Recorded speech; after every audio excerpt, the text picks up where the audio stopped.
Hey yo, what is this? Because I haven't been posting anything regarding Splatoon on this channel in like ages.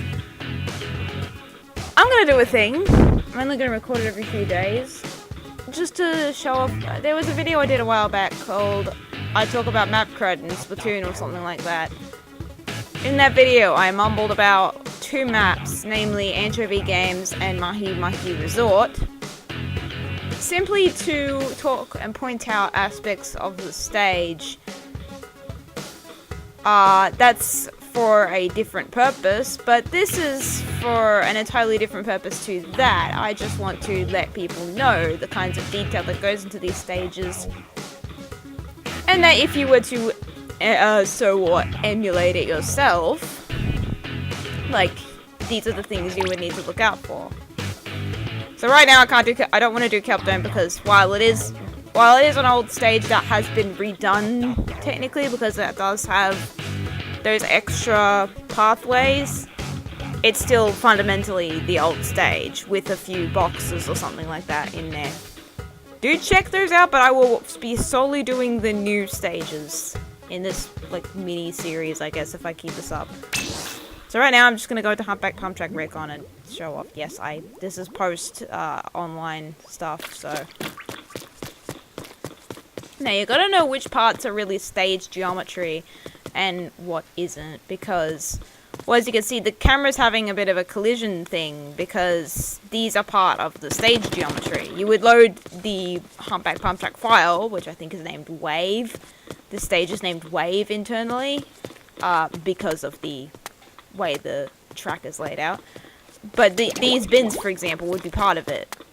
Anything that isn't a part of the stage geometry, you would be able to easily phase through. Now, what about things you can't? You would have to assume based on a property of the thing itself. So most of the stuff is just stage geometry that's just normal and stuff. By the way, I want to aim to do the turf war maps because, yeah, that should be pretty obvious. Turf war is the core mode of this game, the thing that built everything. So yeah, it's obvious why I would do that.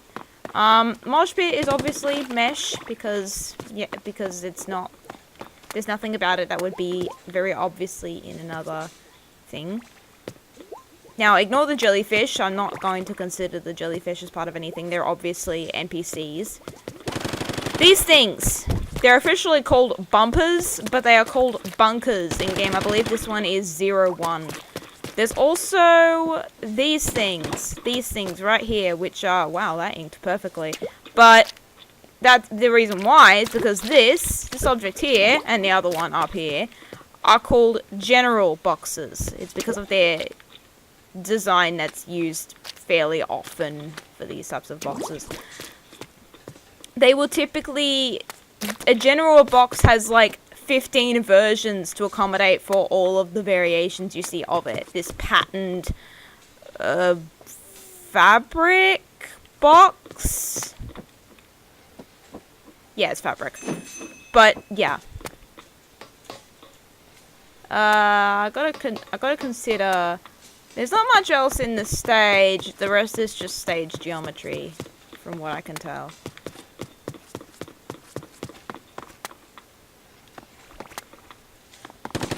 Fairly simple. Not much to go over here. I'm just seeing if there's anything in the background that could potentially, and nothing looks like it. All the stuff would potentially be like stuff like those would just be like lights or something like that.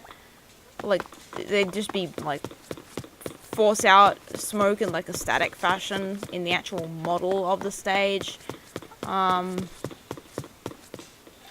I guess use a reference point or something. Use the square things as a reference point. Like maybe that thing over there with the sticker where I aim to the bomb. I'll go back in. It's obvious. You wanna know what makes this the most sad? The very first time I entered Splatoon and I wanted to just play around in the worlds, because this was while I was on my SM64 high, and I really wanted to just roam around in the worlds because they seem so cool. And this uses the same texture sound as the stuff in Gobi Arena. Anyway, Anyway, you could size your Inkling up, compare them with like this, or Octoling. Your Ling. There you go. But I was in my SM64 high, which meant I really like going around a giant hub world to this day. I might sometimes boot up, say, Sonic Adventure DX. Not really GameCube, but like, I'll just fly around all the heck, just as Tails alone. Like, I did that when I was testing out mods for it on PC, so,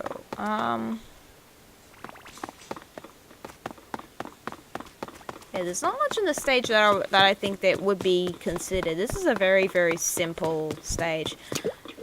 These are probably the reason it's called Wave, because it's not really a slope. A typical Splatoon slope,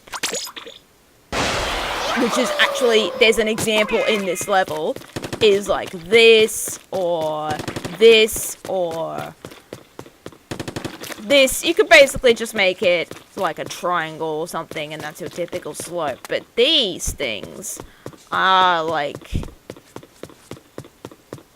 their geometry, most things in Splatoon are really odd. People made the comparison to Blackbelly Skate Park. Yeah. These, you wouldn't be kidding, but they're like Blackbelly Skate Park Light. The stage itself is nothing, it plays nothing like Skate Park does. Anyway, these are general boxes, and that's generally the reason why, like, I can't really ink this, as opposed to, like, I don't know, where's this? Over there, as opposed to like this, where, like, I was only inking this part of the ground, but then you can see down here, there's some ink here.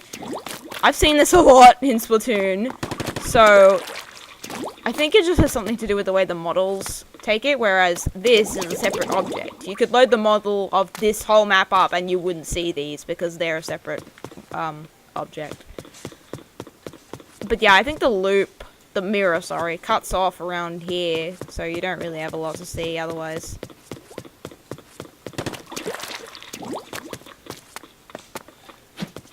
Like, you could just draw a line through the center of this and that would be it.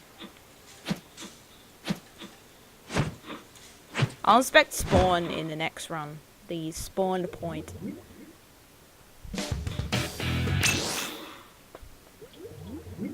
I typically do this personally to, most of the time I go in recon to color pick, for example. So like I will go in for a pink or something, because like this is pink green. And that's kind of why. I could possibly see these being separate, but if they're not, I understand. Let's see. Yep, no go through-y.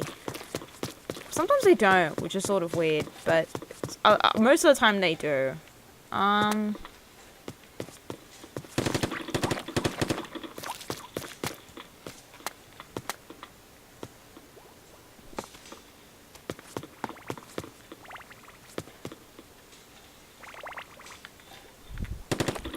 Scallop. Yeah, there's really not much here.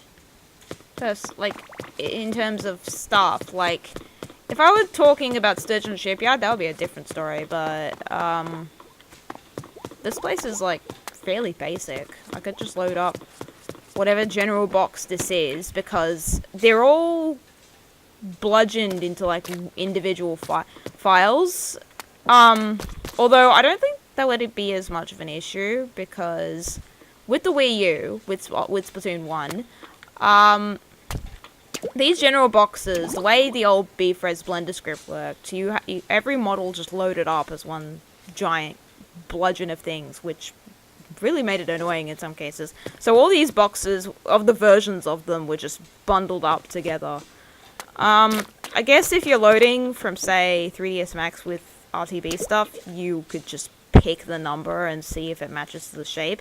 Clearly, this is just a very small cube, because again, I can just aim at this and it will paint the whole thing. So I guess this is just like one cube or something in terms of Splatoon measurement, I guess. Because like,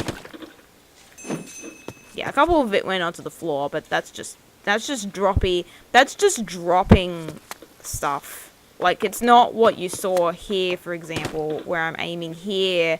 I'm clearly aiming at this part of the floor, but then it will come down here. Like, I started to notice it in Moray in the first game, and I'm like, is this a bug?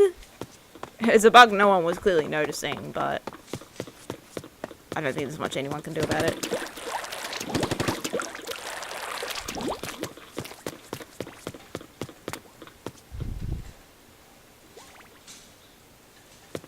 But yeah, if I could bring a note, this here, it seems more like it's a flat surface. Like, if you watch my movement, I'm not really moving anywhere, it's just flat. Yeah, that's all I can say, really.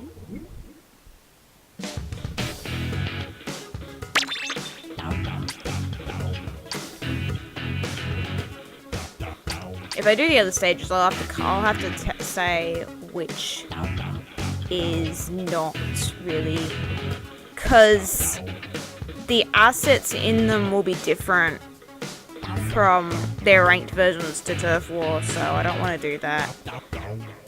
Even if it's like 1 or 2 props, it will be very, very different. And some Turf War props could just plain not be there, and that's no good. So I guess that's it for now.